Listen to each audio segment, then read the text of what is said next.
Muchas gracias por su asistencia. Vamos a comenzar el pilar central de los actos del curso de la Asociación Torregrande. Son ya las 30º jornadas de estudios locales. Les puedo asegurar que dudo mucho que haya ningún pueblo de Castilla-La Mancha y de la contorna que pueda decir que lleva 30 jornadas de estudios locales, lo cual ha supuesto un enriquecimiento del conocimiento de muchos de los aspectos de nuestra población, de nuestro territorio, de los acontecimientos que ahí se han dado. Este año le vamos a dedicar estas jornadas a lo que ocurrió en Almansa hace 100 años. Esos años 20 que en el otro lado del Atlántico, bailando el foxtrot y otra serie de bailes parecidos y con la euforia de la economía especulativa que terminó en el crack del 29, llamaron eufemísticamente los felices años 20. Europa había terminado la Primera Guerra Mundial y se encaminaba a los terribles años de los años 30 y años 40 que desembocaron en la Segunda Guerra Mundial. Almansa, en esa década de los años 20, es la que luego vamos a heredar nosotros casi, es Almansa de las clases obreras ya industriales, no agrícolas, es Almansa de la burguesía que tiene una serie de necesidades y supusieron una serie de hitos arquitectónicos, literarios, artísticos, sociales, que, digamos de alguna manera, marcaron la población a lo largo del siglo XX y durante estos primeros años del siglo XXI. Por lo tanto, vamos a hacer entre hoy jueves y de lunes al jueves que viene, a partir de las 8, excepto el último jueves que empezaremos a las 7, unas jornadas con una serie de investigadores locales. Afortunadamente tenemos una buena plantilla de investigadores que me gustaría que se vayan renovando. Invito nuevamente a todos los jóvenes a investigar y que, digamos, de alguna manera nos darán esa visión de esa Almansa de los años 20 que estaban retroproyectando en este lugar. No quiero ser más extenso. Tienen el programa de mano fuera, no me voy a poner aquí a contar cada eso, porque le voy a ceder la palabra a la alcaldesa presidenta del excelentísimo Ayuntamiento de Almansa, que es quien nos hace el honor, aparte del honor, nos da el apoyo logístico y el apoyo económico y el apoyo espiritual de todo tipo, para que se puedan hacer estas jornadas de estudio local y a la cual estoy muy agradecida. Por lo tanto, para que inaugure esa jornada, le doy la palabra a nuestra alcaldesa. Muchísimas gracias y buenas tardes a todas y a todos. Como siempre, agradecida, y también para mí es un orgullo como alcaldesa el poder inaugurar un año más los estudios precisamente de nuestro pueblo, ¿no? De la historia de nuestro pueblo, y además unos estudios que, como bien decía el presidente de la Asociación Cultural Torregrande, llevamos tantos años y tantos años, además, viniendo, escuchando y, sobre todo, aprendiendo. Creo que es importante, y también es verdad que lo comentabas, que no creía que en toda la comunidad autónoma hubiera una asociación de este tipo que llevara tantos años, sobre todo tantos años, investigando y mostrándonos y enseñándonos la historia, en este caso, de nuestra localidad, ¿no? Yo creo que eso es un privilegio y, desde luego, tenemos que estar muy agradecidos de que haya una asociación como la vuestra que nos permita el estar aquí año tras año, como digo, conociendo y, sobre todo, bueno, pues haciendo que historiadores, investigadores de nuestra localidad procuren o nos enseñen y procuren mostrarnos todo lo que ha ocurrido durante toda la historia en nuestra localidad. Es verdad que desde la asociación se han tocado todos los palos. Yo creo que, como llevamos tantos años, hemos tocado todas las épocas, hemos tocado muchísimos temas y, bueno, y como siempre, pues este año es interesantísimo. Vamos a hablar de los años 20, felices o no, pero los años 20, y creo que además, bueno, pues en el programa está muy bien reflejado como vamos a ver también, bueno, pues todo, vamos a ver la literatura, vamos a ver la radio, vamos a ver la comunicación, vamos a ver la música, también, bueno, el arte, la cultura. Yo creo que eso es importante, ¿no? Porque es un abanico muy amplio con el cual, bueno, pues podemos acceder, como digo, a toda la historia, a todo lo ocurrido en Almansa, en este caso, en los años 20. Yo, además, particularmente, bueno, pues os quiero dar las gracias también porque este año, al igual que ocurrió hace muchísimos años, en el año 2004, contáis conmigo para una de las ponencias, que además tengo el placer de compartir mesa con Óscar Martínez y con Belén Tercero, bueno, vamos a procurar que sea además una ponencia rápida, porque como vamos a estar los tres, vamos a tener unos 20 minutos para cada uno para poder exponer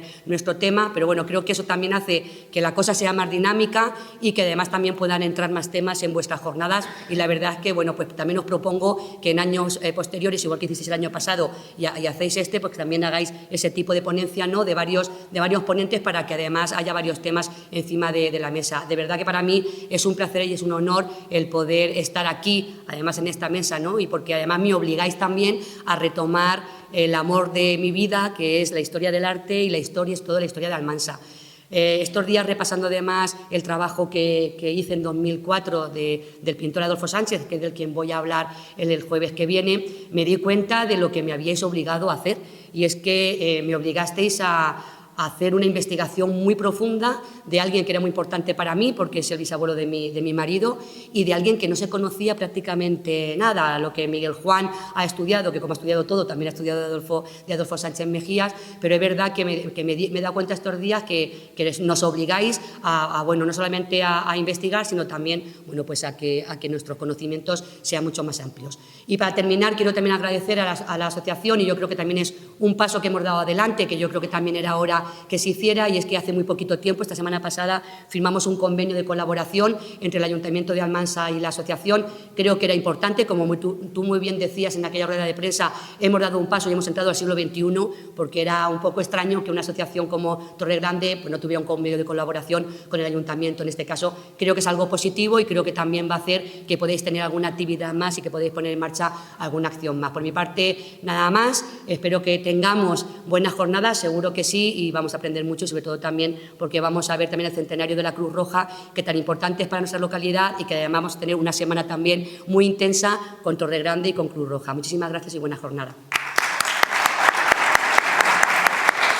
La ponencia la que tenemos hoy es una ponencia de Miguel Juan Pérez Hernández, nuestro insigne cronista oficial de la villa de Almansa, bueno, por todos ustedes conocido, miembro de número del Instituto de Estudios Albacetenses don Juan Manuel.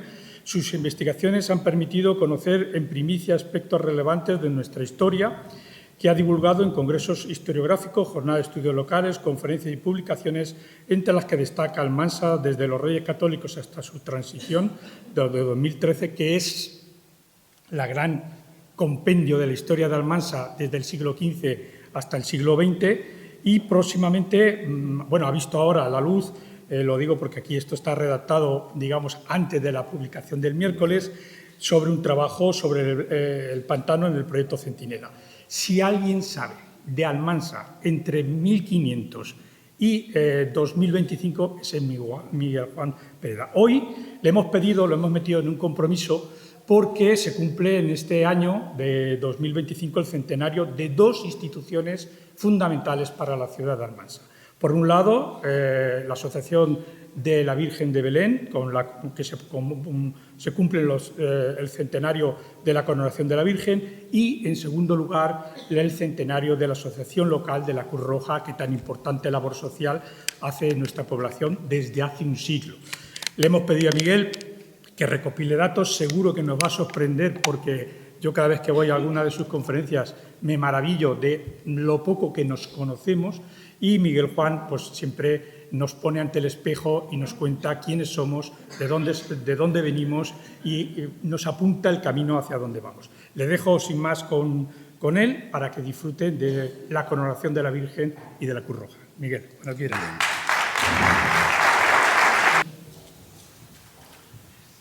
Buenas tardes, señoras y señores.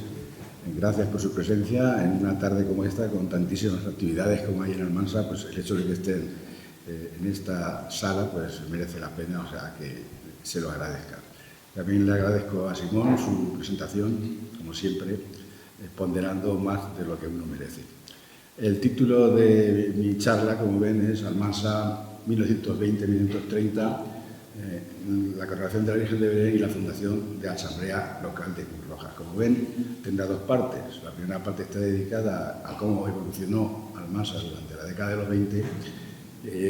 La coronación la tocaré simplemente comentarla, porque ya tuve la ocasión de ofrecer una charla de más de una hora hace 3 meses, en febrero, sobre la coronación de la Virgen, y dedicaré la parte final a hablar de la fundación de la Asamblea Local de Cruz Roja. Decirles que, lógicamente, pues igual me excedo un poquito del tiempo e intentaré ir todo lo rápido posible, pero no les garantizo nada. Empezaremos hablando de demografía. Durante esa década vemos cómo Almansa vive un crecimiento demográfico bastante importante, de más de 2.000 habitantes, casi un 17% respecto a la década anterior. Y pueden observar en el gráfico cómo se trata del segundo mayor crecimiento en cuanto a población de todo el siglo XX. Aquí tienen, no sé si se verá el puntero, sí. Aquí tienen el crecimiento respecto a las 2 décadas anteriores. Ven cómo la siguiente década va descendiendo, desciende muchísimo más, lógicamente, en los años 50 y los años 60, vuelve a crecer. Y aquí tenemos el mayor crecimiento, que es el de la década de los 70. Como ven, es el segundo crecimiento demográfico de todo el siglo, el de los años 20. En cuanto a sanidad, hay que decir que entonces el ayuntamiento tenía un médico titular de beneficencia, solo atendía a los pobres de solemnidad, una junta municipal de sanidad y un hospital, que era también municipal.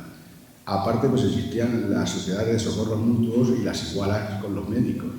Entre los nombres de los médicos, pues muchos de ellos les sonan a ustedes, como Arcadio Arraez o Jesús Arteaga, Juan Cuesta, José Lloret, Guillermo Barca, que fue alcalde de Almansa también, Manuel Manzanera, o José Carrilero, que era hermano del arquitecto que les hablarán la próxima semana. Entre los practicantes también hay nombres sobradamente conocidos: Damián Piqueras, Miguel García Fito, Francisco Gil, José Zoroa. Matrona, tenemos los nombres de algunas, como Concepción Castañeda, Ángeles Cerdán, Caridad Martínez, y entre las farmacias las de Pascual Ibáñez, Manuel Jordán e Indalencio Sánchez, que también fue alcalde de Almansa.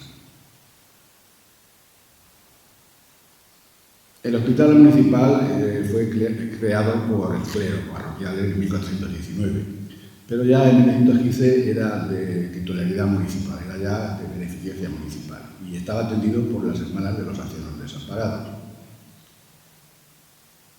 Pero era una institución absolutamente discriminatoria, y tenemos una prueba porque en el mismo año vemos como en enero de 1920 se atendió a un personaje llamado Fortunato Toli, que era un directivo de la Confederación Nacional Católico Agraria, que iba de viaje en el tren, sufrió un atentado, quedó malherido y estuvo reponiéndose en el hospital de Almansa durante más de un mes, tratado magníficamente.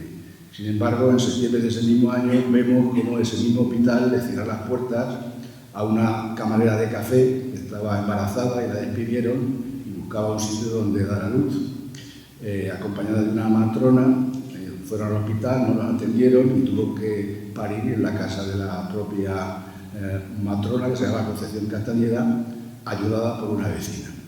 El concejal Adolfo Sánchez informó al ayuntamiento criticando el hecho, y el ayuntamiento pues, se limitó pues, a dar un voto de gracias tanto a la matrona como a la vecina, que por cierto el texto no cita ni el nombre de la vecina, sí cita al marido, dice la esposa de fulano de tal que vive en tal calle, pero a ella ni siquiera la cita. También funcionaban los socorros mutuos, es decir, eran sociedades que pagando unas cuotas había que pertenecer a la clase obrera para ser socios de esas sociedades de socorros mutuos, pues tenían derecho a médico, practicante, medicinas y alguna ayuda asistencial en caso de estar enfermo, lógicamente muy limitadas. De las dos que más datos tenemos es la Unión Almanseña, que fue fundada en 1891, estaba en la calle Nueva y que llegó a tener casi 669 socios en 1930, al final del periodo asturiano. Y la Bondadosa, que fue creada en 1909, era fundada por los sindicatos socialistas, estaba en la Casa del Pueblo y en 1930 tenía 270 socios. También el 20 de mayo de 1935 fue instituida la Asamblea Local de Cruz Roja. Simplemente citarlo porque en la segunda parte de la charla ya les hablaremos, entraremos en más detalles. Existía también la Junta Municipal de Beneficencia, es decir, era caridad. O sea, el ayuntamiento daba algunas cantidades para atender a las personas que necesitaban, pues daba algunas medicinas, etc. El asilo pues, había sido fundado en 1884, estaba regentado por las Hermanitas de Ancianos Desamparados, pero eso atendía también a los ancianos pobres. Y existía ahí una sociedad filantrópica, quiere decir, o sea, amor a la humanidad, eran personas bienhechoras que eran propietarias de este teatro. El teatro principal era de la sociedad filantrópica. Su misión era organizar todo tipo de festivales, eventos, teatros y demás para recaudar dinero y dedicarlos a los pobres que lo necesitasen. Pero ya se disolvió en 1927. En cuanto a clases sociales, lógicamente había una clase alta, formada por terratenientes, grandes comerciantes e industriales, eran los mayores contribuyentes y controlaban absolutamente todos los medios de producción y la vida política. Una clase media de profesionales, pequeños comerciantes y artesanos, y luego una clase obrera muy numerosa. Todo el mundo pertenecía a la clase obrera o clase baja, como quieran decir, de jornaleros, obreros, empleados, criados y criadas, que eran los más abundantes y tenían pues, muy pocos recursos. En cuanto a los partidos políticos, vamos a hablar primero hasta 1923. Funcionó lo que se llamó el bipartidismo de la Restauración. Se alternaban dos grandes partidos monárquicos, que sus principales premisas eran el caciquismo, siempre había un cacique que era el que mandaba, y la compra de votos.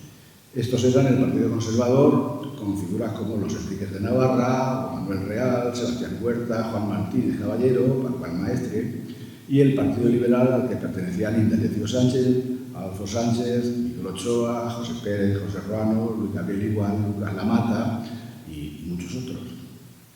Minoritarios eran otros partidos como los republicanos, que acogían a amplia gama de republicanos. No sé por qué todo el mundo piensa que el ser republicano es de izquierda, ¿no? Entre los republicanos había desde la extrema derecha hasta la extrema izquierda, y estaban todos reunidos en ese grupúsculo, se llamaba republicanos. Allá había pues, reformistas, radicales, federales, y entre las personas, los nombres que conocemos, pues los más destacados eran Ubaldo Fuentes, Fidel de la Horra, Guillermo Abarca. Y también estaba la agrupación socialista, es decir, el Partido Socialista, cuyas figuras más destacadas eran José Hernández de la Asunción, Sebastián Sáez, Enrique Jiménez, Antonio Sánchez, José Cuenca y José Salcedo, entre otros. ¿Por qué hemos puesto hasta 1923? Pues porque en septiembre de ese año hubo un golpe de Estado del general Primo de Rivera, que proclamó un directorio militar, disolvió las Cortes y cesó todos los ayuntamientos. Creó un nuevo partido, que se llamó Unión Patriótica. Y tenemos también quienes formaban ese comité local de ese partido único de Unión Patriótica en 1924. Su presidente era Constantino Sánchez, que fue alcalde de la imprenta, el secretario Fernando Moreno, y entre los vocales José Conde, Juan López, Eugenio del Rey, que también fue alcalde, Salvador Cuenca, Marcelino Piqueras, Sebastián Huerta y José Cuéllar. Ese partido, Unión Patriótica, tenía también un círculo, es decir, una sede en el que organizaban bailes y todo tipo de eventos. Fue inaugurado en agosto de 1929, estaba en la calle Mendizábal, y aquella feria, tanto la feria de 1929, organizó verbenas amenizadas por la banda de música, una almanseña, en la Plaza del León, o sea, en la Fuente del León, que dice el texto del periódico que estaba iluminado y muy adornada. Y además, a modo de, digamos, de chirigota, le dice que la gente le llamaba a ese lugar, a la plaza, se lo pasaron allí también, que le llamaban la playa almanseña. Y al final, el final del texto dice, y luego dirán que no nos divertimos. A partir de 1930 empiezan a haber cambios políticos. Y vemos ya cómo el general Primo de Rivera dimite en 1930, se marcha a París y muere 3 meses después, en marzo. Ello dio paso a la dicta blanda, que llamaron, porque eran menos digamos, rigurosa que la dictadura de Primo de Rivera, que estaba a cargo del general Berenguer. Entonces empiezan a surgir otra vez grupos republicanos. Surge un círculo, la palabra círculo quiere decir que estaban ahí todas las tendencias, desde extrema derecha a extrema izquierda. Su presidente en ese momento, en marzo, era Rodolfo Coloma, vicepresidente Agapito Salgado, contador Fernando Sempere, tesorero Vicente Quile, secretario Aurelio Villascusa, que a finales de ese año, a finales de 1930, llegaría a la presidencia porque Rodolfo Coloma, por unas circunstancias, dimitió a partir de agosto, y los vocales eran José Rodríguez Ruano. Hay muchos que opinan que José Rodríguez Ruano era de la CEDA, ¿no? José Rodríguez Ruano era republicano de derechas y su padre también era republicano. Emilio Cortina, José Carrilero, Arcadio Arraez, médico Arcadio Arraez, Jesús Sáez, Diego Casabuena y José Fernández.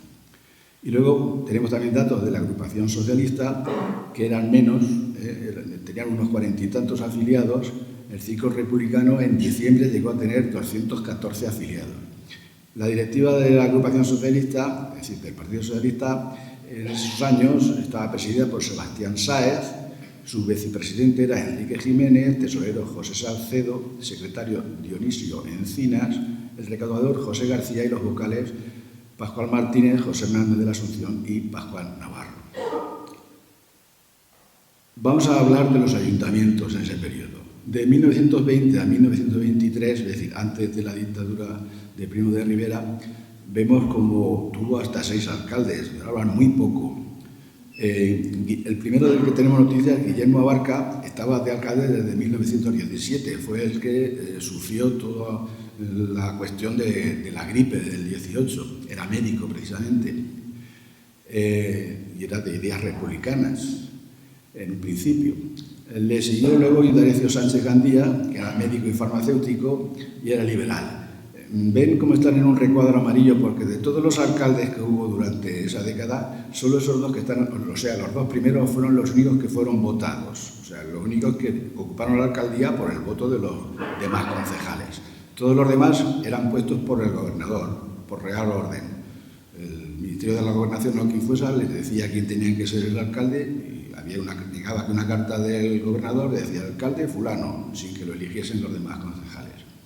Y entre estos pues tenemos a Pascual Maestre Pérez, que tenía una fábrica de cajas en la calle Aniceto Coloma, Manuel Real Gómez, Luis Gabriel Igual, que era procurador de los tribunales, y Sebastián Huerta Trabal, que era periodista. ¿Cómo funcionaba entonces el ayuntamiento? Pues estaba compuesto de 18 concejales que se renovaban por mitad cada 2 años, o sea, cada 2 años se elegían a 9. Pero ya les digo, el alcalde, quitado los 2 primeros, lo elegía el gobernador. En el 23, ya hemos dicho, tuvo lugar el golpe de Estado de Primo de Rivera, capitán de la Guardia Civil. Concretamente, el 2 de octubre se presentó en el ayuntamiento, cesó a todos los concejales y los sustituyó por los vocales asociados, que eran los mayores contribuyentes, es decir, los más ricos del pueblo, los que pagaban más impuestos, fueron nombrados concejales. ¿Cómo funcionó el ayuntamiento a partir del golpe de Estado hasta 1930? Vemos cómo hubo por lo menos menos alcaldes, quiero decir que duraban más tiempo. Concretamente, Constantino Sánchez, el de la imprenta, estuvo 4 años, era comerciante e impresor. Eugenio del Rey, que era industrial del calzado, tenía una fábrica de calzado, en 2 años y medio aproximadamente. Le siguió Antonio Mejía, que apenas estuvo 2 meses, y luego volvió otra vez Indarecio Sánchez Gandía, el farmacéutico, estuvo 1 año. ¿Cómo funcionaba entonces el ayuntamiento? Pues la dictadura de Primo de Rivera creó un estatuto, o sea, una nueva ley municipal, que según ese estatuto municipal al Almansa le correspondía una corporación de 21 concejales. 16 deberían ser por elección popular y 5 por elección corporativa, es decir, una especie de democracia orgánica como la que conocimos en el franquismo. Sin embargo, eso no se respetó en el caso de Almansa, sino que por real orden, por orden del gobernador, de esas 21 concejalías, 11 se les daba a los mayores contribuyentes y las otras 10 a las personas que hubiesen sido concejales de mayor votación a partir de 1917. Vamos a hablar de economía. O sea, más o menos desde 1900 hasta 1930 la población activa estuvo en torno al 35%, quiere decir que de cada 100 personas trabajaban solo 35. ¿Y a qué sectores se dedicaban? Tenemos datos de 1900 y de 1930. En 1900 eran, en el sector primario, es decir, agricultura y ganadería, un 65%, que en 1930 había descendido a un 42%, es decir, se había perdido un 23% en el sector primario. ¿Cómo se distribuyó esa pérdida? Pues 20 se fueron al secundario, es decir, a la industria, que pasó del 14 al 34, y el otro 3% pasó del terciario del 21 al 23. El sector servicios es, lógicamente, como saben, comercio, los criados, etcétera, etcétera. Respecto a la agricultura, pues estaba cultivado en 1909, según los datos que tenemos, el 53, pero posteriormente en 1930 llegó ya casi hasta el 70% del término municipal, incluido las plantas forrajeras. Las mejores fincas, las tierras que más producían, estaban en manos de grandes propietarios, que eran una minoría, y predominaban los cultivos de secano. Tenemos datos de la producción de 1935. La máxima producción era trigo y cebada, millones de kilogramos, pero que no era suficiente para mantener a una población como la que tenía Almansa. De los otros productos, pues fíjense, leguminosas, 30.000 kilos al año para una población de 14 a 15.000 habitantes, era muy poco. O patatas, 35.000 kilos, hortalizas, 10.000 kilos, frutos, o sea, frutas, 15.000 kilos al año. Vinos sí, vinos se producían 4 millones de litros. Respecto a la agricultura, tenemos que decir también que el pantano estuvo inactivo, no estuvo operativo durante toda la década, ya que estaba en obras. Las obras comenzaron en 1915, entre el 15 y el 21 se construyó la torre, que no es la botana, es la torre de limpieza de fangos. Las obras estuvieron incluso suspendidas desde 1923 al 26 porque la comunidad de regantes no pagaba las cuotas y el Estado mandó detener los trabajos hasta que no se puso al corriente de pago. Y desde el 27 al 31 todavía estaban inyectando lechadas de cemento a la presa para impermeabilizarla, o sea que no funcionó el pantano durante toda la década. Respecto a la ganadería, pues estaban las dehesas municipales que estaban sobreexplotadas. Y tenemos datos del año 35, vemos como la especie más abundante era la lanar, con 8.250 cabezas, seguía el cabrío con 6.200, el ganado de cerda, que estaba estabulado, a 6.000, el ganado mular para los carros, lógicamente, 1.400, el asnal, 1.030, el caballar, 235, y el vacuno apenas existía, vacuno en Almansa solo 35. En el sector secundario, en cuanto a la industria, vemos ahí un libro, voy a poner, por ejemplo, un libro de matrícula del año 24-25 y vemos cómo el ramo del calzado es el que más dinero aportaba a las arcas municipales, porque es el libro de matrícula del ayuntamiento. Pero solamente eran solo 10 cotizantes, o sea, 10 contribuyentes, y sin embargo proporcionaban el 40% de los ingresos del ayuntamiento en cuanto a matrícula industrial. La alimentación, sin embargo, eran 35 y aportaba el 34%. También estaba la cerámica, la madera, pero todo ello hay en menor medida. Artes gráficas, cajas de cartón, metal, textil, incluso había una fábrica de jabón y una fábrica, bueno, un motor de gas para producir electricidad en una fábrica. En cuanto a la industria del calzado, que era la más importante, tenemos también algunos datos. Por ejemplo, en 1920 empleaba ni más ni menos que a 3.335 personas y más de la mitad eran mujeres. Y el 48% de todos esos trabajadores eran de una sola fábrica, de la fábrica de calzados Coloma, que era la más importante que había en Almansa, que lo que se dedicaba era a fabricar calzado mecánico, es decir, calzado hecho todo a máquina. En 1925 vemos como ya hay un descenso, había 3.195 obreros, seguían más siendo el 51% eran mujeres y ya en Coloma ya trabajaba en proporción menos que en 1920. Y los datos que tenemos de 1928 ya vemos cómo ha sufrido, por lo menos son los datos que hay en el libro de matrícula del ayuntamiento. Como vemos, como todas las fábricas que cotizaban en ese libro de matrícula, sumaban 1.532 trabajadores y el 55% eran de la fábrica de Coloma. Entonces ya se había producido el hecho de que más de 200 familias zapateras almanseñas se habían marchado a trabajar a Elda y a otras zonas de la comarca porque ofrecían mejores salarios. Aquí se les pagaba poco y en toda esa zona se les pagaba muchísimo más. A propósito, le tengo que hablar de un conflicto que en 1927 hubo entre Elda y Almansa. Y es que el periódico local, El Eco de Almansa, publicó un artículo firmado por Florentino Villena, que era hermano del párroco, del cura, don Eloy Villena, mucho menor que él, era hermanastro, hermano solo de padre, que causó una gran indignación en Elda. Ello dio lugar a un cruce de telegramas entre los alcaldes de ambas poblaciones.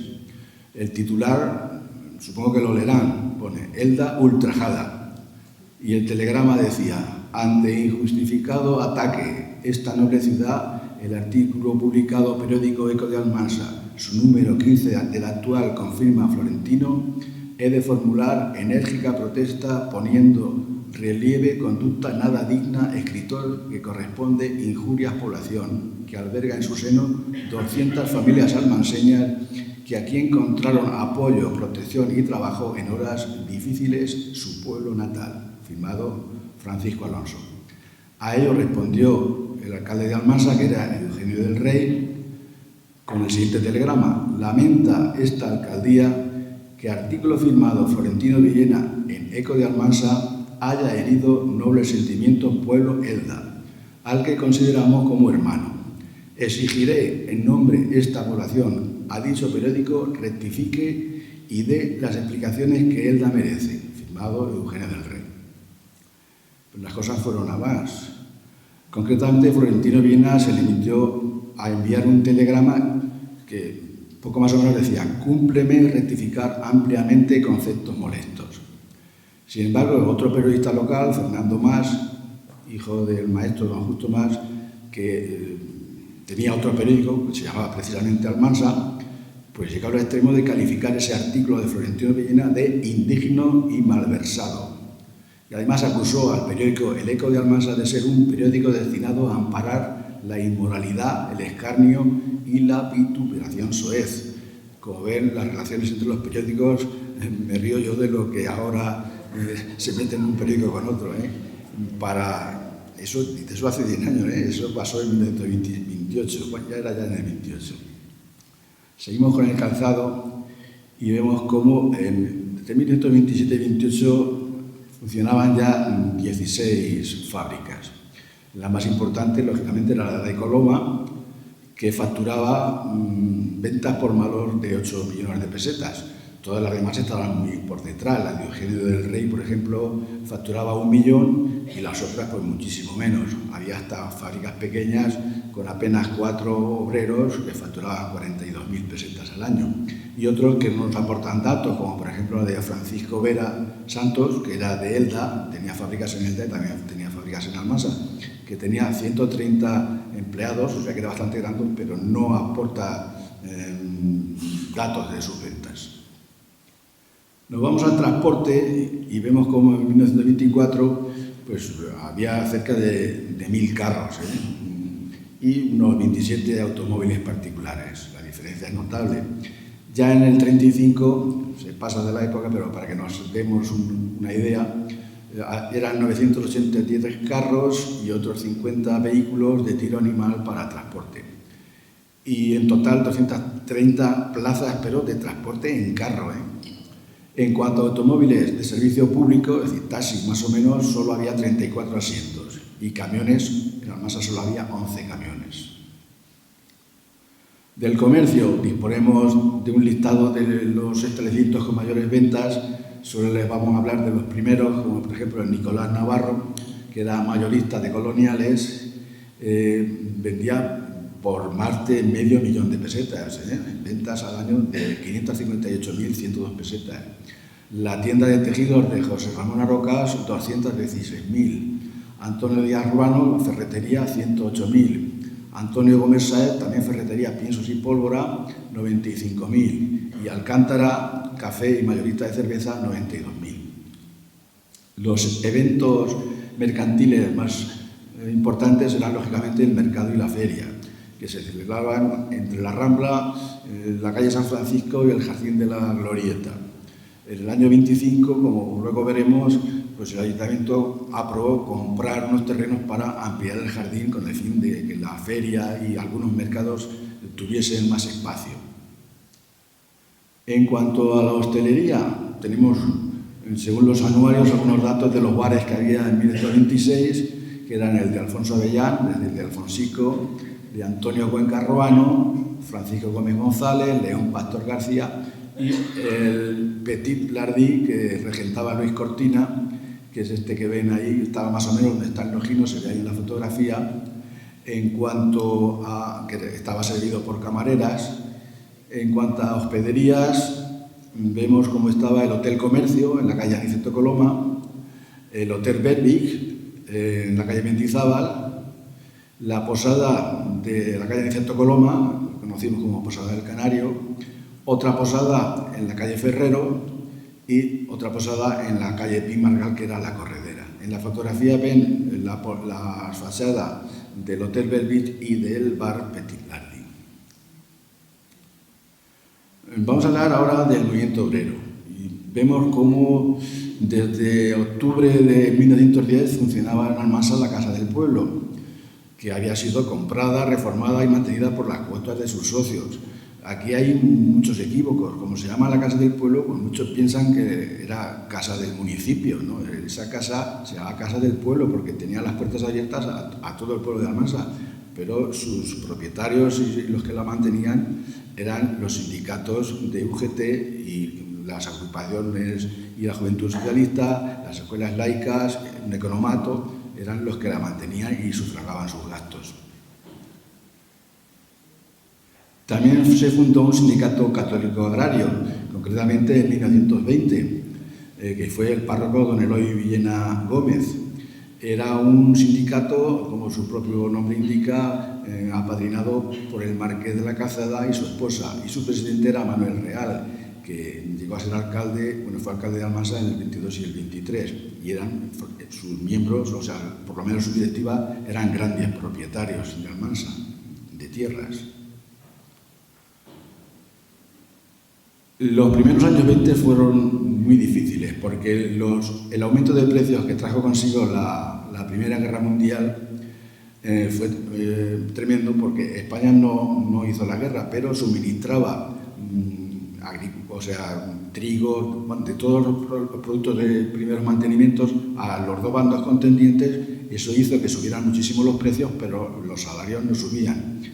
En 1920, como les digo, se publicó una octavilla de la Sociedad de Agricultores en el que más o menos venía a decir que desde 1914 a 1920 el gasto diario de una familia con 3 hijos había pasado de 2,82 a 6,28, o sea, se había prácticamente triplicado.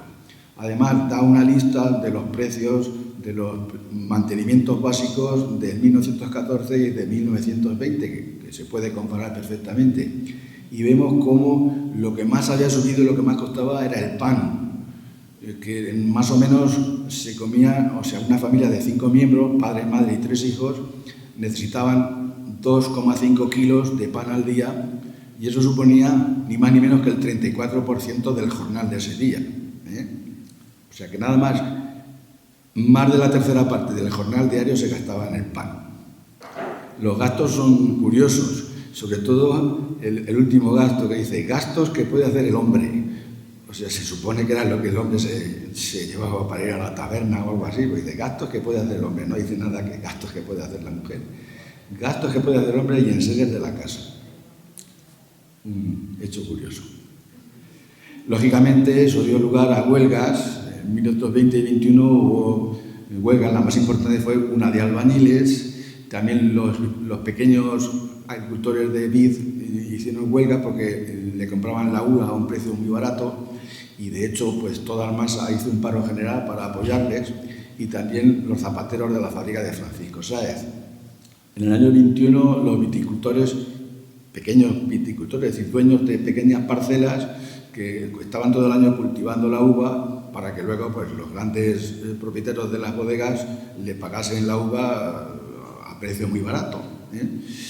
Claro, y quisieron hacer huelga, pero los grandes bodegueros les amenazaron con el cierre de las bodegas y la huelga fracasó. Para mediar estos conflictos, desde primeros del siglo existía lo que se llamaba la Junta Local de Reformas Sociales. Ahí tenemos una lista de cómo estaba constituida, la última que se formó el 13 de marzo de 1923. El presidente era el alcalde entonces, Manuel Real, que era un gran propietario de tierras. El médico titular, Juan Arraiz Tomás. El párroco también formaba parte de esa junta. El secretario era José Hernández de la Asunción, uno de los vocales obreros. Y luego ven cómo hay dos tipos de vocales, 6 vocales patronos y 6 vocales obreros. Entre los patronos estaban Cristóbal Callado, propietario de tierras, Victoriano López, Eugenio del Rey, dueño de la fábrica de calzado, Celedonio Sáez, uno de los bodegueros más importantes de la localidad, José Rodríguez Ruano, industrial, y Antonio Díaz Ruano. Y entre los obreros, pues, Enrique Jiménez Navarro, José Hernández de la Asunción, Antonio Sánchez Jiménez, Antonio Sánchez Tornero, Miguel Vizcaíno Marcos y Mateo Martínez Fernando. Parece que pone, es que es tan pequeño aquí que no lo leo.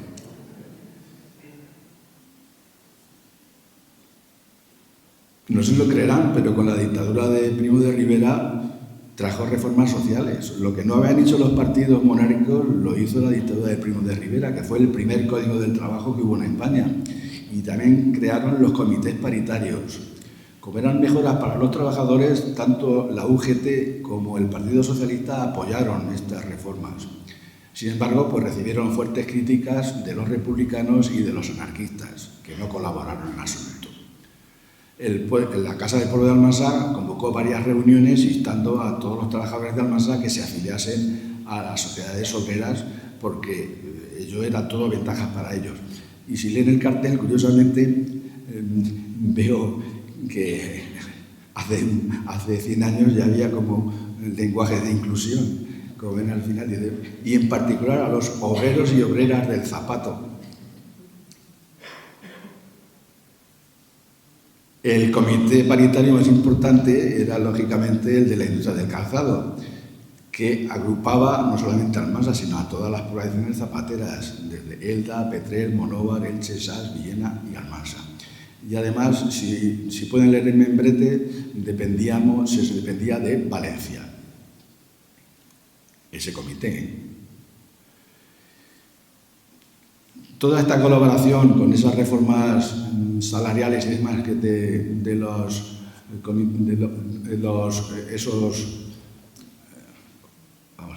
esos comités paritarios, ¿para qué eran? No lo hemos dicho antes, eran lógicamente para mediar en los conflictos y para hacer leyes laborales más justas.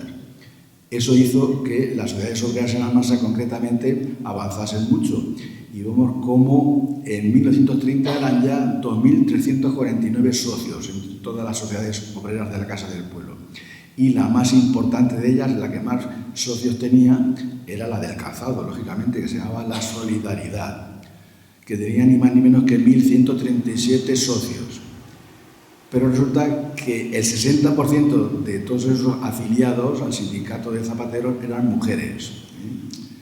En la tabla pueden ver cuáles eran los demás sindicatos: el de ferroviarios, que eran 420, Socorros Mutuos La Bondadosa, 270, agricultores, 250, oficios varios, 83, edificación, es decir, albañiles, 69, el ramo de la madera, 58 y los carreteros, 17. Vamos a hablar ahora de urbanismo, y hay que decir que en esa década las zonas nuevas que se urbanizaron, aparte de los edificios que se construyeron en el centro urbano, las nuevas zonas de expansión fueron lo que se llamó el Barrio Nuevo, que era la zona de la calle de los Reyes y toda esa calle de la Rosa, toda esa zona, y lo que se llamaba el Serrallo, que era la calle de la Industria y esa zona. Y la construcción estuvo muy influida por el premio gordo de la lotería que tocó en el año 27. Las calles que más crecieron, como pueden comprobar, la calle de la Rosa en 1920 tenía solo 5 casas y en el 30 ya tenía 54.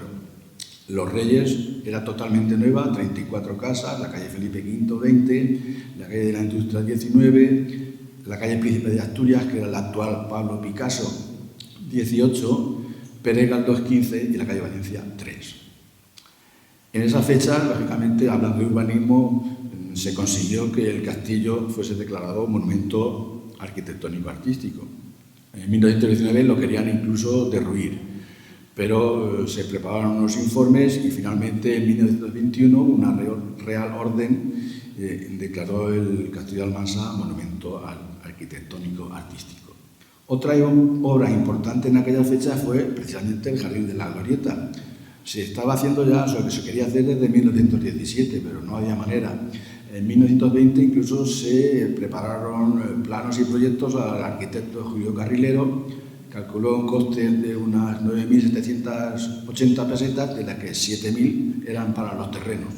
Sin embargo, la propietaria, que era Rosario Rodríguez de Paterna, se negó a vender. Finalmente, en 1925 fue ya aprobada la compra por justiprecio de 4.000 metros por un importe ya que se llegó a 18.000 pesetas. Si observan en el plano de arriba, lo que está en un recuadro era cómo era el jardín antes, o sea, eso llegaba a la puerta de lo que es los frailes, lo demás eran huertos. En la parte de abajo ven el plano del nuevo jardín que proyectó Carrilero. Estas son algunas fotografías de cómo era aquel jardín con toda la muralla corrida todavía. Luego, lógicamente, cuando lo ampliaron, esa muralla la cortaron y hicieron los otros bancos, como se ven en esta otra fotografía, en la que ya se aprecia otra construcción de aquellas fechas, como fue la reproducción del obelisco de la batalla, como ven ahí, y a la derecha, o sea, allá al fondo, el Teatro Regio, que ya estaba construido. Eso era el jardín, más o menos su apariencia hacia 1930. Hablando del Teatro Regio, es otra construcción de ese momento. En un principio, la Festival Almanseña, que era una sociedad que organizaba fiestas y quería construir un teatro, los 10 socios más adinerados juntaron un capital para comprar unas casas, 4 inmuebles y corrales entre la calle San Francisco y la calle Nueva para construir el teatro. Pero al final, en 1929, entre 3 de ellos, José Rodríguez, Antonio Gómez y Rogelio Blanco, fueron los que les compraron las acciones a todos los demás para encargarle el proyecto también a Julio Carrilero, que lo presupuestó en unos 200.000 pesetas, pero que al final costó 700.000. Al final, en el 30 ya, pues al final del periodo que estudiamos, vemos como el 11 de julio se inauguró lo que era el Café Regio y el 16 de octubre el Teatro Regio, con la puesta en escena de 2 zarzuelas, La Reina Mora y La Dolorosa, del maestro Serrano. En cuanto a la vida religiosa, la religión, lógicamente, toda la década giró en torno a la devoción a la Virgen de Belén. De hecho, vemos como entre el 21 y el 22 se llevó una imagen para trasladarla a Nador, la compraron las operarias de la fábrica de Coloma. En el 23 comenzaron los trámites para la coronación pontificia, se hicieron reformas en la iglesia en el 24, el 25 fue la coronación e incluso en el 27 todavía la colonia Maseña de Madrid, que era muy numerosa, compró otra imagen para entronizarla en una iglesia madrileña, la Iglesia de las Maravillas. Todo ello formaba parte de esa labor evangelizadora para hacer frente al materialismo, al ateísmo y al sindicalismo de clase. Y su principal impulsor fue el párroco don Eloy Villena, que tenía unas ideas próximas al carlismo, incluso al internismo católico, pero también era un gran defensor de la doctrina social de la Iglesia y de los sindicatos católicos. Sobre don Eloy Villena es que hay estudios de la Universidad de Murcia del tiempo que estuvo de cura en Ceutí. Publicaba un periódico y leyendo ese periódico se ve cómo recriminaba a los jóvenes que aprendiesen de la vida en la calle, en la taberna, en el teatro y en las novelas, pero apartándose de la religión. Y luego en el 17, siendo ya párroco en la Unión, pues después de una procesión dijo que las sociedades obreras estaban malditas y que las mujeres no debían ir a ellas. Don Eloy Villena fue nombrado párroco de Almansa en 1919, donde no me consta a mí por lo menos que hubiese enfrentamientos con los sindicatos de aquí de Almansa. Desarrolló una importante labor pastoral y además estuvo presente en los actos más destacados de toda la vida social que se hicieron en Almansa. Todas las inauguraciones estuvo presente don Eloy Villena. Ya con posterioridad sabemos que sufrió una conmoción cerebral en 1933, de la que se recuperó, pero se trasladó a Madrid hacia 1936 y murió de muerte natural en Madrid en el 37. El mayor enfrentamiento en religión se produjo en 1930, en mayo. Fue un enfrentamiento importante. Y ello fue como consecuencia de la llegada a Almansa de dos misioneros jesuitas, llamados por, digamos, los católicos más exaltados de Almansa. Llamaron a esos misioneros para organizar una labor evangelizadora a base de ejercicios espirituales, charlas, sermones e incluso rosarios de la aurora que no se habían hecho en Almansa desde hacía décadas. De hecho, un trabajador molesto dicen que lanzó un cohete al paso del rosario de la aurora provocando una desbandada. E incluso una noche hubo una gran manifestación a favor de la República con muchísimas personas, pero concretamente 50 de esas personas al llegar a la Plaza de Santa María entraron en la iglesia de muy mala manera, gritando, diciendo viva la República, fumando, sin quitarse la gorra. Se dijo que era para protestar por los sermones que se organizaban, decían solo para mujeres. Ellos se preguntaban qué se les estaba diciendo a las mujeres para que los hombres no pudiesen saber lo que se les decía a sus mujeres, a sus esposas o a sus novias.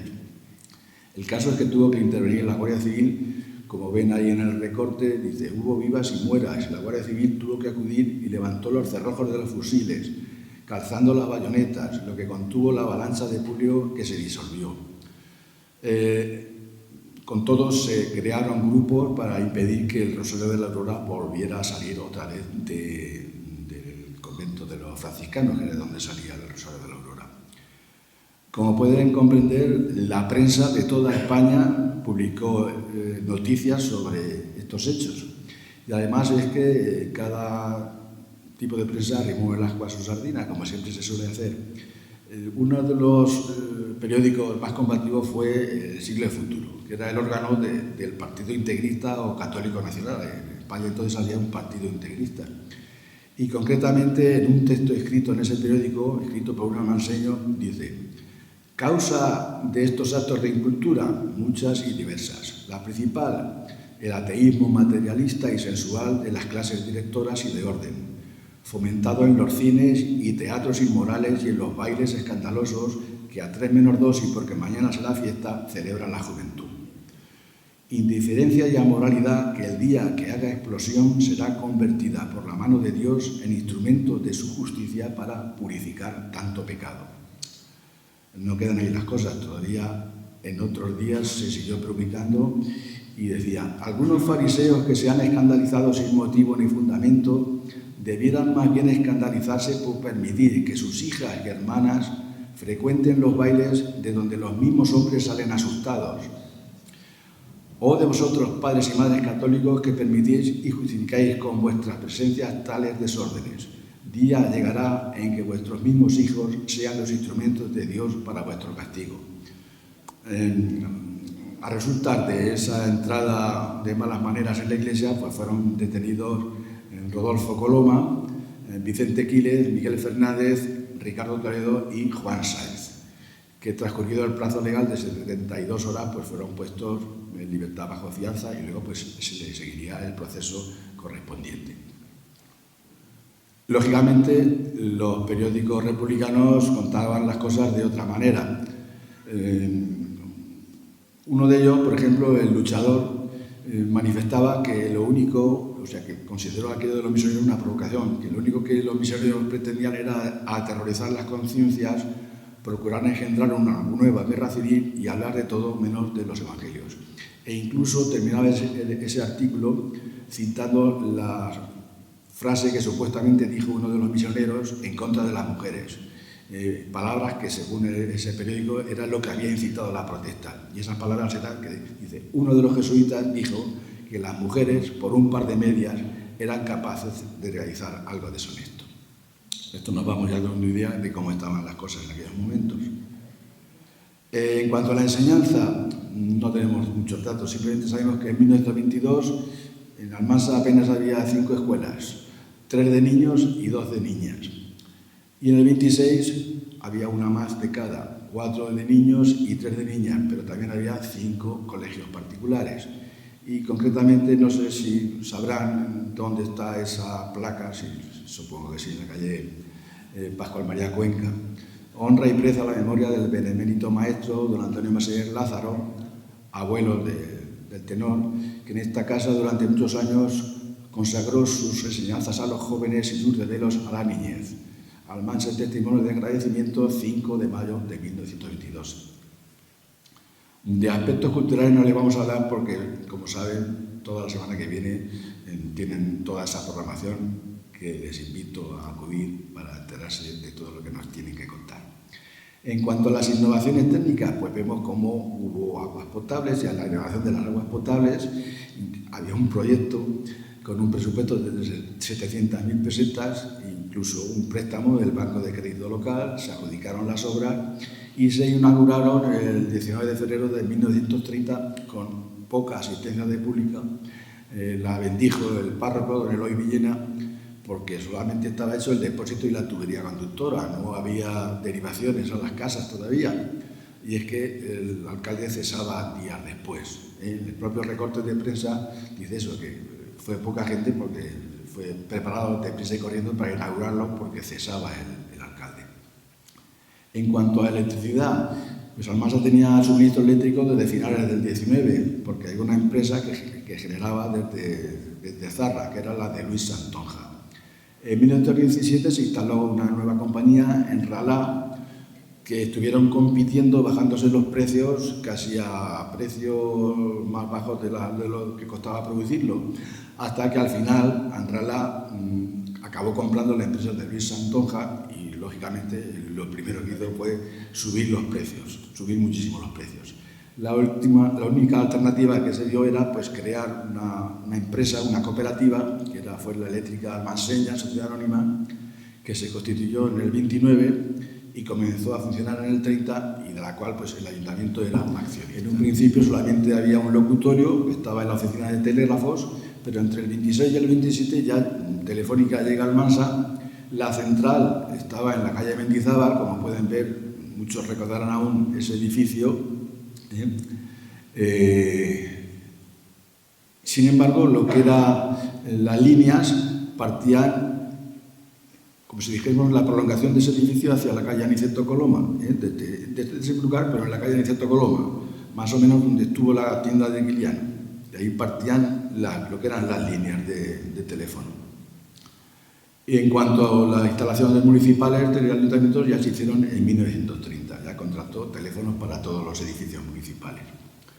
Otra innovación, pues vemos como en 1927 Carlos Abadón Salcedo instala Radio Almansa ER36, que fue la primera emisora de radio de toda la provincia de Albacete, que fue inaugurada en mayo de 1927.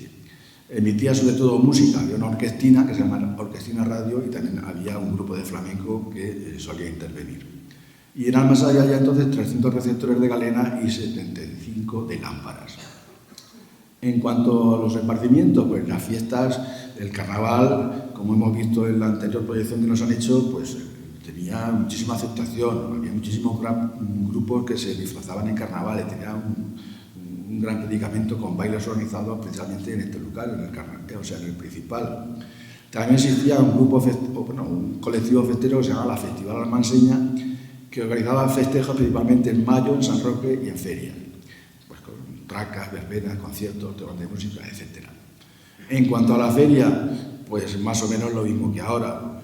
Ya sabemos lo que ocurre. Cuando unos están en el ayuntamiento, la oposición dice que feria es tan mala y viceversa, ¿eh?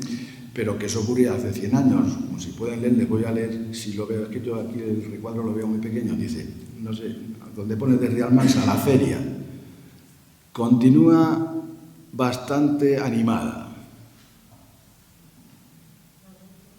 No sé si lo leerán. Continúa bastante animada. Nosotros quisiéramos... Es tan pequeño que aquí no puedo leerlo. Bueno, más o menos viene a decir que se hace lo que puede, que se dan vueltas al jardín, que luego van al circo y que al teatro de verano van a medias. Y que el único consuelo es que habrá pueblos por ahí que tengan bastante menos, ¿eh? Es un artículo curioso. También, lógicamente, las modas, pues vemos como en 1927 en San Roque abre una peluquería que es la parisina, que, como dice, cortaba el pelo a lo garzón. Y también le llamaban a la romana o ninón. E incluso en los circos de la feria de aquel año, 1927, dice que se bailó Charleston un despampanante conjunto de estupendas mujeres, ¿eh? Eso dice el periodista. Lógicamente lo calificaríamos eso de machismo absoluto, pero bueno, o sea, un despampanante conjunto de estupendas mujeres. Desde luego. Seguimos. El cordón de Navidad tocó en Almansa ese año, en el 27, entre 4 y 8 vigésimos, entonces no eran décimos, eran vigésimos, del número 10.123. Lo vendió una lotera llamada Pascual Azoroa y supuso la entrada en la economía local de entre 3 a 6 millones, cuando el jornal era diario, el jornal era el sueldo que se ganaba al día, solo se cobraba los días que se trabajaban, los días festivos y los días de vacaciones, eso no sé, bueno, vacaciones no había, no se cobraba. Entre los mayores premiados, pues los que más dinero recibieron fueron los hermanos Parra, que se quedaron gran parte de los vigésimos, tenían una tienda de ultramarinos y se llevaron casi 1 millón de pesetas. El guarda mayor de campo se llevó 150.000, los otros guardas participaciones de 35.000, pero el guarda mayor se llevó 150.000. Nicolás Muñoz Díaz, que tenía una tienda de tejidos, 120.000 pesetas. José Rodríguez Ruano, el industrial, y era también presidente de la Festival Almanseña, 105.000. Alfonso de Llán, del bar Alfonsico, 60.000, que lo ven ahí en la fotografía de abajo a la derecha, señalado por una cruz. E incluso Francisco Navajas, que era presidente de la Sociedad Protectora de la banda Unión Musical, ganó 37.500 pesetas y por eso fue la banda a tocarle a su casa. En cuanto a teatro y cine, también eran esparcimientos. Curiosamente, en 1925, los empresarios recurrieron a la cuestión de dejarle entrar gratis a las mujeres, porque así los hombres acudían más. Pero luego se echaron atrás, una vez que se llenaban, ya volvieron a correr a las mujeres y, claro, lógicamente dejaron de ir. Y se publica en el periódico un artículo muy curioso que dice que se pongan una vez de acuerdo si cobran o no cobran, porque eso es un cachondeo. También había grupos teatrales locales y también gustaba mucho pues, la revista, la canción española, el flamenco, las salas, pues, el teatro principal, un teatro de verano que se compró una carpa del Circo Feltriani y el teatro regio, pero solo al final, en los últimos meses, que fue inaugurado en octubre del 30. Más éxito tenía el cine, que era mudo, pero es que el precio de las entradas eran menores, entonces acudía más gente. Y las salas de proyección llegaron a ser 3, el principal, el Cervantes, que estaba donde está el conservatorio, y el Teatro Regio a partir de 1930. Otro esparcimiento, también el deporte, pues el fútbol. El fútbol tenía un predicamento extraordinario en aquellos momentos. Las primeras noticias fue ya en el año 22, vemos cómo existía un club, que era el Almansa Fútbol Club, en el que Santiago Bernabéu jugaba partidos amistosos. Había incluso 3 campos de fútbol, el de las Norias, estaba lógicamente por los solares donde luego se hizo la calle, luego el campo moderno, que estaba más o menos por donde ahora está el Zapatero, el monumento al Zapatero, que era un recinto cerrado y lo hicieron los hermanos Coloma en el 22, y por último el campo de la Glorieta, que también era un recinto cerrado que fue bendecido en el año 29. Incluso pues, ese club, el Almansa Fútbol Club, arrendó ese campo moderno porque eso era importante para cobrar entradas. En un campo sin cercar no puedes cobrar la entrada y si quieres traer un equipo de fuera pues le tienes que pagar. Entonces Almansa arrendó ese campo moderno. Y vemos cómo aprobó su reglamento en octubre del 23. La asistencia era miles de personas, Fíjense, esos recortes de prensa, en 1923 más de 3.000 personas. Y muchos de ellos, o sea, hay veces artículos que dicen que más de la mitad de los que asistían eran mujeres.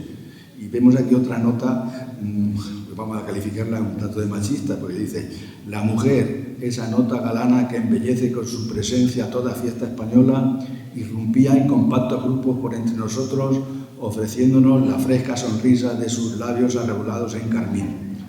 O sea que al final uno piensa que los que iban al fútbol no sabemos si iban a ver a los jugadores o iban a ver a las amigas y a las mujeres que iban al fútbol. Bueno, no faltaron tampoco los asaltos incluso a las taquillas, porque pidiendo la devolución del dinero porque les habían dicho que iban a jugar los titulares y luego jugaban los suplentes, cosas de estas así. E incluso pues casos que contaban patadones, peleas entre los jugadores, retiradas de equipos de fútbol, pero vamos, que era ya, el fútbol era algo necesario en una época, un espectáculo en que la gente pues era una diversión. Y ya pues para terminar esta primera parte, pues decirles eso, que en la década que hemos estudiado vemos cómo ha habido un crecimiento demográfico urbano, también una presión social, sanidad y enseñanza eran muy deficientes, la economía se basaba principalmente en la agricultura y el calzado, una desigualdad social y lucha obrera en busca de mejores salarios, las corporaciones municipales absolutamente controladas por el gobernador, bien civil o bien militar, y con pocos recursos para hacer pocas cosas en el pueblo. Una gran influencia religiosa, sobre todo enfocada hacia la mujer.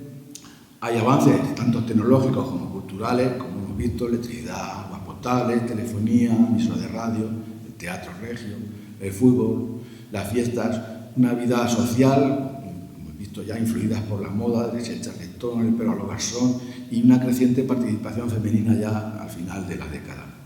Sin embargo, también hemos observado un rechazo a estos cambios por parte de los sectores clericales e integristas de la población, incluso con severas advertencias de hecatombe y de castigo divino. En fin, una compleja década de transición hacia los enfrentamientos que vendrían lamentablemente luego en la segunda mitad de los años 30.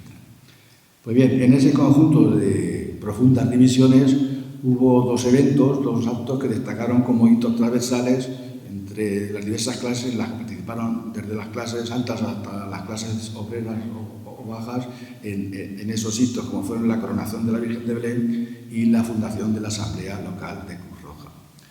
Como les digo, de la coronación de la Virgen de Belén hablé largo y tendido hace 3 meses, en septiembre, pero con todo, en la próxima publicación, que si llega a publicarse estas jornadas, lógicamente incluiré una parte dedicada a la coronación de la Virgen. Simplemente decirles eso, que fue obra del párroco Eloy Villena, que se gestó en el 23, tuvo una gran acogida popular, que rompió todas las previsiones y se celebró el 5 de mayo del 25.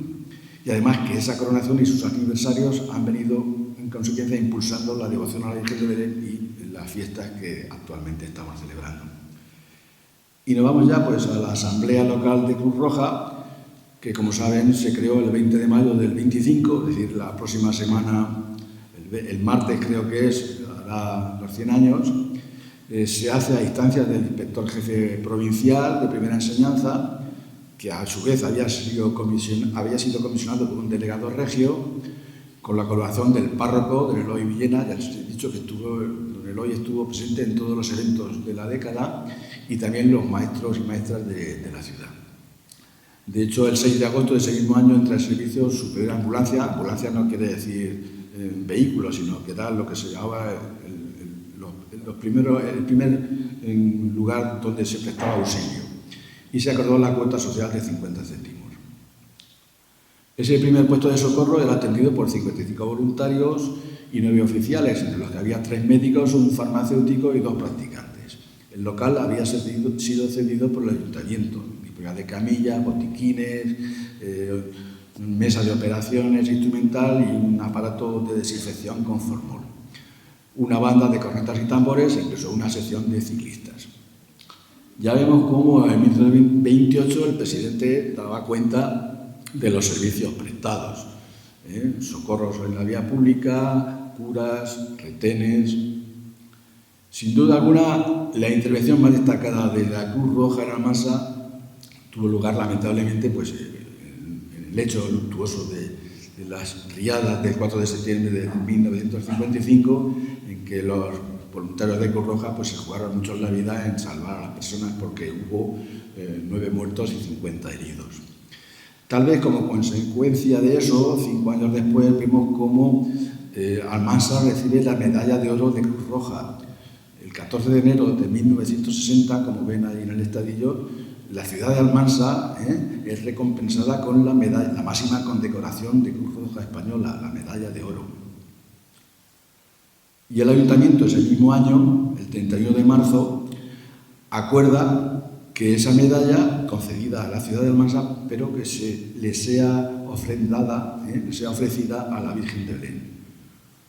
Ahí está el acuerdo municipal y ven una imagen de la Virgen de Belén con la medalla de la Cruz Roja en su manto. Esa medalla le fue impuesta el 6 de mayo de 1960. Y en el recorte de prensa vino el presidente de Cruz Roja de Albacete, se la entregó al alcalde Pascual Rodríguez y el día 6 de mayo del 60 se la impuso a la patrona. Hicimos averiguaciones a ver qué sería de esa medalla, por lo cual no se encontró solución, por lo cual se deduce que fue una de las prendas, una de las joyas que se robaron en abril de 1983. Bueno, robada o hurtada, porque por lo visto fue alguien que se quedó escondido en la iglesia por la noche, se robaron las joyas y luego a la mañana siguiente salieron sin hacer fuerza, sin entrar por la fuerza. Pero por lo visto, según el recorte de prensa que ven ahí, pues las joyas robadas valían 4 millones de pesetas, y entre ellas estaba la medalla de Cruz Roja. En las últimas décadas del siglo XX vemos cómo las actuaciones de Cruz Roja van cambiando, y un hecho importante fue que los almanseños pues, pudiesen cumplir en su casa el servicio militar, gracias precisamente a la creación del destacamento de Almansa de la Tercera Brigada Mixta de Tropas Sanitarias del Ejército Español.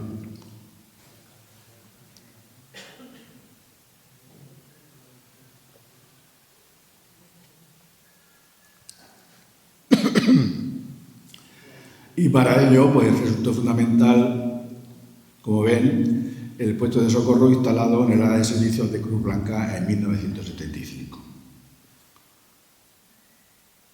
En el año 2000 se celebró el 75 aniversario de Cruz Roja y se publicó un libro que supongo que todos ustedes tendrán. En él colaboraron, entre otros, Miguel Pérez Frías, Fernando Maimón Tornero y su hijo Fernando Maimón Villascusa, Pascual Martínez Sáez, que era el presidente entonces, Juan Luis Hernández, periodista, y el alcalde Antonio Calledo García. Y ya entonces el concejal de Sanidad, Antonio Zidane, pues manifestó que Cruz Roja había ampliado sus actuaciones hacia asuntos sociales, como era la atención a los marginados, a los toxicómanos, a los transeúntes, a los emigrantes, a los refugiados, a la infancia, a los discapacitados y, por supuesto, a las personas mayores. O sea que las funciones que hacen ahora ya las hacía Cruz Roja hace 25 años, en el año 2000. Lo digo a propósito de, como saben, hubo críticas a Cruz Roja en la Dana de Valencia que decían, vamos, no había gente que decía que, no sé, no lo voy a decir porque lo saben todos ustedes. ¿Por qué? ¿Por qué? Pues porque es que en un principio, cuando la sanidad no era universal, pues la única manera que tenían muchos de curarse ante cualquier accidente era ir al ambulatorio de la Cruz Roja o a la clínica donde estaba la Cruz Roja. Pero una vez que se ha generalizado la sanidad, pues la Cruz Roja ya tiene otras misiones, como son las humanitarias, como acabamos de ver. El mayor reto que recientemente ha afrontado Cruz Roja, como saben, pues lamentablemente entre 2020 y 2023, pues ha sido la pandemia de COVID. Y este año pues celebramos el centenario de la Asamblea Local de Cruz Roja, según mi punto de vista, con un balance positivo, ya que ha logrado mantener ese vínculo bidireccional entre Almansa con la institución que nos une. Y para terminar, pues vamos a hacer un resumen de las actividades que actualmente viene desarrollando la Asamblea Local de Cruz Roja, como por ejemplo pues, la inclusión social, con atención a personas en situación de vulnerabilidad, ayudas en alimentación, higiene, etc. También a personas mayores en situación de discapacidad, mejorar su autonomía, retrasar la salida del domicilio a un centro, digamos, residencial, apoyo de acompañamiento, teleasistencia domiciliaria, atención a otros colectivos, como por ejemplo a mujeres en situación de violencia de género o personas reclusas o reclusas para favorecer su inserción. Hay también un plan de empleo con atención a personas desempleadas y en situación de precariedad laboral, con mesas de diálogo con empresarios y empresarias, talleres grupales de orientación, un plan de salud para que los usuarios pues, vayan adquiriendo hábitos saludables, de atención a la alimentación, al ejercicio, con paseos saludables, de higiene, de gestión emocional, evitar los accidentes cotidianos, prevenir enfermedades crónicas o las olas de calor o frío, etc. Incluso talleres de musicoterapia con personas de diferentes edades y capacidades. No puede faltar un plan de cooperación internacional al cual pues, la Asamblea Local de Cruz Roja aporta el 2% de su presupuesto anual. Tampoco puede faltar el plan de socorro y emergencias en colaboración con el Ayuntamiento, que están pues, en todas las pruebas deportivas, por ejemplo, hoy estarán en la carrera de la mujer, pero también en la media maratón, la mini olimpiada, en la duatlón Almansa, etc. Las fiestas mayores, pues lo hemos visto, como era habitual ver los chalecos de Cruz Roja en todos los eventos, en la feria lo mismo, y en otras muchas actividades que se hacen en Almansa, como la recreación de la batalla, la cabalgata de los Reyes Magos, etcétera, etcétera, la ruta pantanera. Y lamentablemente, pues cuando hacen falta, están en los lugares donde hacen falta, como por ejemplo la Dana de Valencia o de Letour, e incluso pues, en el apagón que tuvimos hace unas semanas, que afortunadamente no ocurrió nada, pero estaba ahí la Cruz Roja presente por si hacían falta para cualquier cosa. También hay un plan de Cruz Roja de Juventud para intervenir con menores y adolescentes en riesgo de exclusión social. Hay un plan de voluntariado, lógicamente para conseguir mejorar la gestión de todos ellos. Un plan de formación, tanto interna como externa, para promoción profesional, con cursos de ámbito sociosanitario para todos los voluntarios y voluntarias. Y, por supuesto, el plan de medio ambiente, que se dedica pues, a recoger lo que nosotros tiramos en el Plan Libera, con actuaciones de limpieza tanto local como provincial. Se ha actuado en Higueruela, en los márgenes de los ríos Villatoya y Cabriel, en la laguna de Corral Rubio. También se ha hecho limpieza periurbana de Almansa, una ruta senderista al Lietor, visitas al aula de naturaleza del Molino Alto y al Huerto Aitor, en Alcalá del Júcar, en las lagunas de Ruidera, en el puente de la Rambla Nueva se ha limpiado también. Es habitual también limpiar en el Santuario de Belén en fechas próximas a la romería y el parque del arzobispo José Delicado Baeza.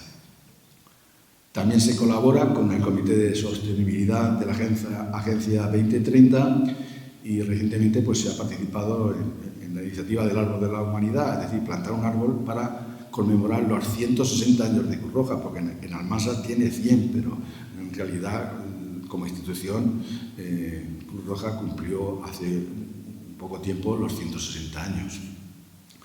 En resumen, que durante estos 100 años, por lo menos en el caso de Almansa, desde sus sedes que han estado en la calle Mendizábal, donde hubo dos, en la calle del Campo, en la Cruz Blanca, en la calle San Francisco, en la calle Llín, Pedro Leal, pues la Asamblea Local de Cruz Roja cumple con esos principios que están en la fachada de su sede, de humanidad, imparcialidad, neutralidad, independencia, voluntariado, unidad y universalidad.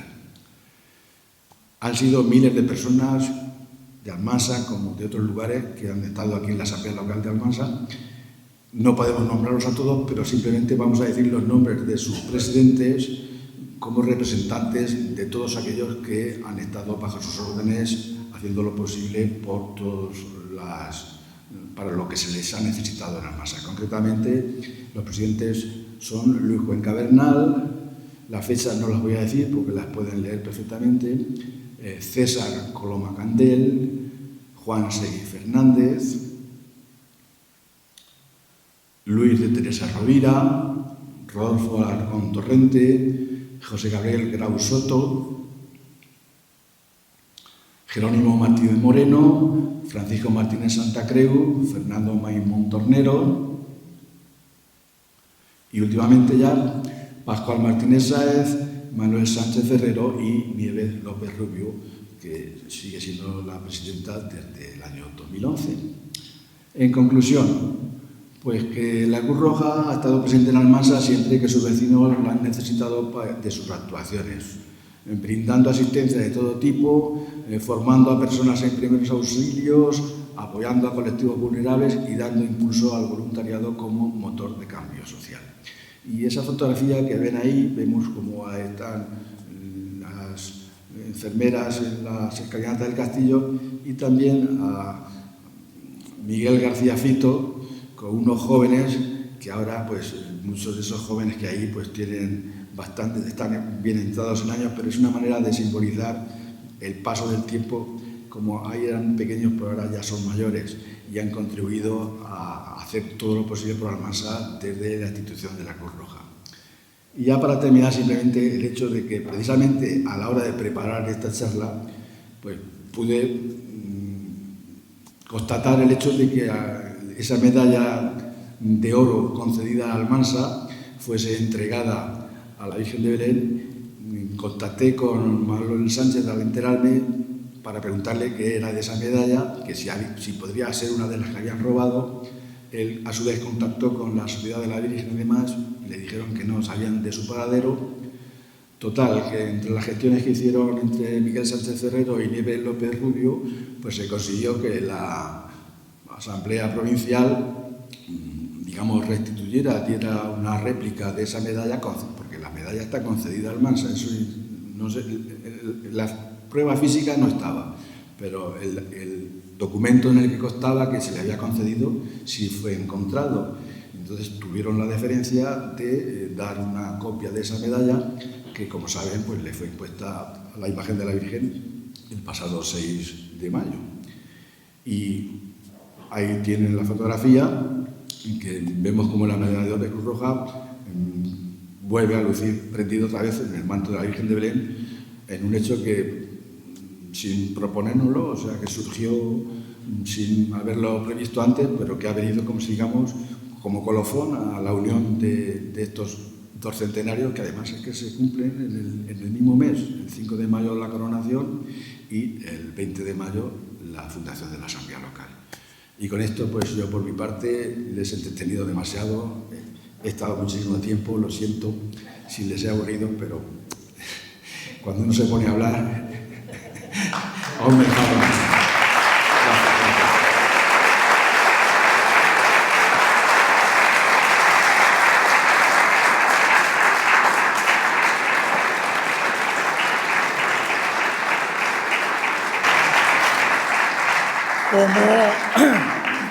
Como reconocimiento de la Asociación A Miguel, que también es socio, saben que Paulino Ruano nos ha creado un nuevo grabado único y es el regalo que le hace la asociación a los ponentes. Entonces aquí tienen el nuevo grabado que ya lo inauguró Antonio Zidane y se lo vamos a dar al ponente. Y Bodegas Piqueras ha tenido la gentileza de arreglar la tarde con un poquito de vino. Muchísimas gracias.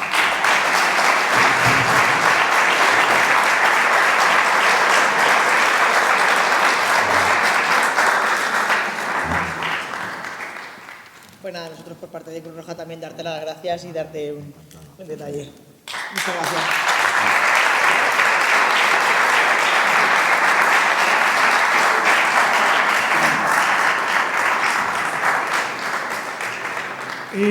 Pues, que lo tengo por aquí, que no se me olvide.